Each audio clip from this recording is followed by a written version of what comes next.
அனைவருக்கும் வணக்கம். கன்னிராசினியர்களுக்கு நிகழ இருக்கும் புதன் பயிற்சி என்ன மாதிரியான நன்மைகளை எல்லாம் ஏற்படுத்தி கொடுக்க இருக்கு, கிரக நிலைகளின் ரீதியாக அமையிருக்கும் சாதகங்கள் என்ன, பாதகங்கள் என்ன, மேலும் என்ன மாதிரியான முன்னேற்றங்கள் எல்லாம் ஏற்பட இருக்குது. புதன் பயிற்சியை பொறுத்த வரைக்கும் புதன் பகவான் மே மாதம் 6ஆம் தேதி தனது நீச்ச ராசியான மீன ராசியை விட்டு மேச ராசிக்கு பயிற்சி ஆகிறாரு. அதுவும் நீச்ச நிவர்த்தி பெறும் வித்யாகாரகரான புதன் கிடைக்க போகும் நல்ல செய்தி என்ன, அதுவும் குடும்ப சூழ்நிலை ரீதியாக உத்தியோகம், தொழில், வியாபாரம், கலைத்துறை, அரசியல் துறை, மாணவ மாணவிகள், விவசாயத்துறையினர், பெண்மணிகள் என அனைவருக்குமே என்ன மாதிரியான முன்னேற்றங்கள் எல்லாம் ஏற்பட இருக்கு என்பது குறித்தான முழுமையான பதிவு தான் இந்த வீடியோல நம்ம விரிவா பார்க்க போகிறோம். அதற்கு முன்னாடி புதன் பகவானை பற்றி சற்று விரிவாக தெரிந்து கொள்வோம். நவ கிரகங்களில் செவ்வாய்க்கு அடுத்தபடியாக வருபவர் புதன் பகவான். மனிதனாக பிறந்து மனோதிடம் மற்றும் உடல் வலிமையுடன் இருப்பது மட்டும் போதாது, மனிதர்களுக்கு வரமாக இருக்கும் இவற்றை அவர்கள் பயன்படுத்தி தன் இனத்தின் முன்னேற்றத்திற்கும் மற்ற இனத்தின் அழிவில் இருந்து அவைகளை காப்பாற்ற வேண்டும். அதற்கு அவர்கள் மதிநுட்பத்துடன் செயல்பட வேண்டும். மதிநுட்பம் பெருக வேண்டுமாயின் பல கலைகளை கற்று தேர்ச்சி பெற வேண்டும். சில கலைகளை குருவில்லாமலும் பல கலைகளை குருவிடமும் இருந்து மட்டுமே கற்றுக்கொள்ள முடியும். எந்த குருவினுடைய உதவி இல்லாமலும் இறைவனின் அருளால் பல கலைகளை கற்று இன்று கலைக்கு அதிபதியாக உள்ள புதன் பகவானை பற்றி காண்போம். புதனுக்குரிய மலர் வெண்காந்தல், புதனுக்குரிய நிறம் பச்சை, புதனுக்குரிய உலோகம் பித்தளை, புதனின் நவரத்தினம் மரகத பச்சை, புதனின் வடிவம் அம்புக்குறி வடிவம், புதனின் வாகனம் குதிரை, புதனின் ஆதிக்க எண் 5, புதன் சுய ஒளி அற்றவர், பச்சை நிறம் கொண்டவர், புதன் மதிநுட்பத்திற்கு காரணமாவார். உறவு முறைகளில் தாய்மாமன் மற்றும் பங்காளிகள் உறவுகளை குறிப்பவர் புதன். புதனின் தோற்றம் பற்றிய முன்கதை சுருக்கத்தை ஏற்கனவே சந்திரன் வாழ்க்கையில் நாம் அறிவோம். சந்திரனுக்கு தாராதேவிக்கும் பிறந்தவர் புதன். குருவினுடைய மனைவியுடன் இக்குழந்தை வளர விரும்பாத குரு சந்திரனிடம் அக்குழந்தையை ஒப்படைத்தார். சந்திரனும் அக்குழந்தையை தன் 27 மனைவிகளிடம் ஒப்படைக்க அவர்களில் ரோகிணி மற்றும் கார்த்திகை மட்டுமே அதிக அன்புடன் வளர்க்க மற்ற மனைவிகளாலும் தட்ச பிரஜாபதியாகும் சந்திரன் அடைந்த சாபங்களும் சிவபெருமானால் சந்திரன் மோட்சமும் அடைந்தார். ரோகிணி கார்த்திகை இருவரும் புதனை அன்புடன் வளர்க்க ரோகிணியிடம் மட்டும் புதன் அதிக அன்பு கொண்டார். காலங்கள் கடந்து ஓடின. குழந்தையாக இருந்த புதன் வளர்ந்து வாலிபரானார். வாலிப பருவத்தை அடைந்த புதன் தன் பிறப்பை பற்றி அறிந்ததும் தந்தையை வெறுத்தார். தந்தையினால் இதுவரை அனுபவித்த ஆதரவை வெறுத்து இருப்பிடத்தை விட்டு வெளியேறி ஆசிரம வாழ்க்கையை வாழ முடிவெடுத்தார். இமயமலை சாரலில் உள்ள வனத்தை அடைந்து அங்கு தனக்கென்று ஒரு ஆசிரமத்தை அமைத்தார். குருவில்லாமல் பல கலைகளை கற்று தேர்ச்சி பெற முடிவெடுத்தார். காரணம், தன் பிறப்பில் தந்தையான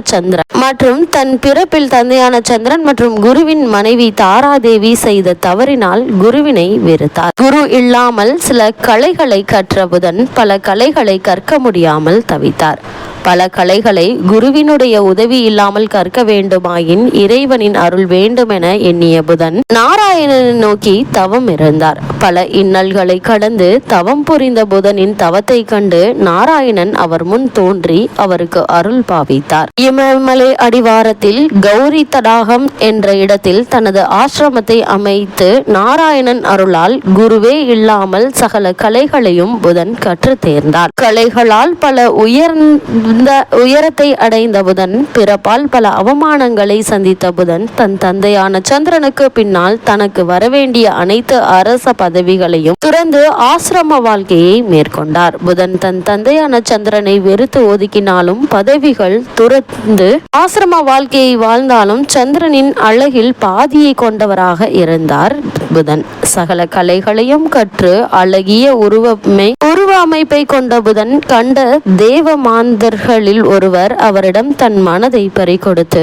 தன்னை ஏற்றுக்கொண்டு தனக்கு இன்பத்தை அளிக்குமாறு வேண்டினான். தன் பிறப்பினால் ஏற்பட்ட அவமானங்களை இனி எந்த ஒரு குழந்தையும் அனுபவிக்க கூடாது என்று எண்ணி அந்த தேவமாதர் எவ்வளவு வற்புறுத்தியும் மனம் இறங்காமல் இருந்தார் புதன். வேண்டுகோள் விடுத்த தேவலோக மாதுவை புறக்கணித்ததால் கோபம் கொண்ட தேவலோக மாது புதனை இனி அழியாக போகும்படி சாபமிட்டார். எந்த தவறும் செய்யாத, தவறு நடந்துவிடக் கூடாது என எண்ணி தனியாக ஆசிரமம் அமைத்து வாழ்ந்து வந்த எனக்கு ஏன் இவ்வளவு பெரிய தண்டனை என எண்ணி வருந்திய புதன் நாராயணனை சந்தித்து முறையிட எண்ணினார். நாராயணனை கண்ட புதன் நடந்த அனைத்து விஷயங்களையும் கூறினார். தேவமாந்தர் விட்ட சாபத்தில் இருந்து நிவர்த்தியாகும் பரிகாரத்தை கேட்டார் புதன். நாராயணன் நடந்த அனைத்தையும் அறிந்து பின் புதனுக்கு உதவினால் எந்த சிறப்பும் பெருமையும் இருக்காது என எண்ணிய நாராயணன் புதனை சிவனிடம் சரணடைய சொன்னார். ஏனெனில் புதன் நாராயணின் அம்சம் ஆவார்.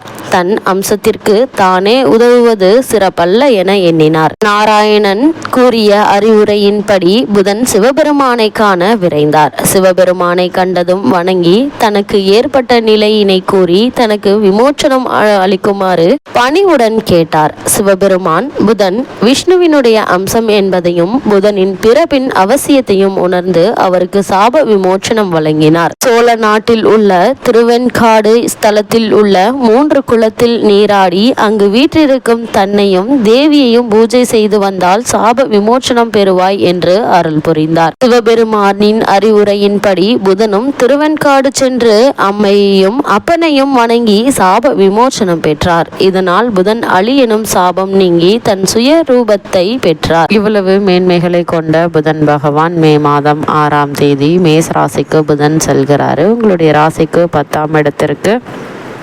அதிபதியானவர் புதன். அவர் அஷ்டமத்தில் மறைந்திருக்கும் போது பொருளாதாரம் சிறப்பாக இருக்குங்க. மறைந்த புதனால் நிறைந்த தனலாபம் உண்டு என்பது பழமொழிங்க. அந்த அளவிற்கு பல முன்னேற்றங்கள் ஏற்பட இருக்குது. எனவே எதை எந்த நேரம் செய்ய நினைத்தாலும் அதை அந்த நேரத்தில் செய்து முடிக்க இயலுங்க. இதனால் காரிய வெற்றி ஏற்படக்கூடிய ஒரு தருணமா இந்த புதன் பயிற்சி அமைஞ்சிருக்குது. அடிப்படை வசதிகளுக்கு பெருக்கிக் கொள்ள முன் வளர இருக்கீங்க. சகோதர ஒற்றுமை பலப்படுங்க. உத்தியோகம் தொழில் உயர்வு கிடைக்கக்கூடிய ஒரு தருணமா இக்காலகட்டம் அமைஞ்சிருக்குது என்பதை கிரகங்களுடைய சஞ்சார நிலைகள் தெளிவாகவும் உறுதியாகவும் எடுத்து காட்டுதுங்க. கன்னிராசினியர்களுக்கு குறிப்பா பொது வாழ்வில் உள்ளவர்களுக்கு புதிய பொறுப்புகள் வந்து சேர இருக்குதுங்க. வியாபாரம் தொழில் செய்பவர்கள் எதிர்பார்த்த இலக்கை அடைய இருக்கீங்க. உத்தியோகத்தில் உள்ளவர்களுக்கு கேட்ட இடத்திற்கு மாறுதல் கிடைக்குங்க. அதே போல கன்னிராசியை சேர்ந்த கலைஞர்களுக்கு எதிர்பார்ப்புகள் நிறைவேறுங்க. மாணவ மாணவிகளுக்கு படிப்பில் கவனம் தேவைங்க. எதுவாக இருந்தாலும் ஒரு முறைக்கு இருமுறை சிந்தித்து செயல்படுவது நல்லது. கடகராசியை சேர்ந்த பெண்மணிகளை பொறுத்த வரைக்கும் சில பிரச்சனைகளை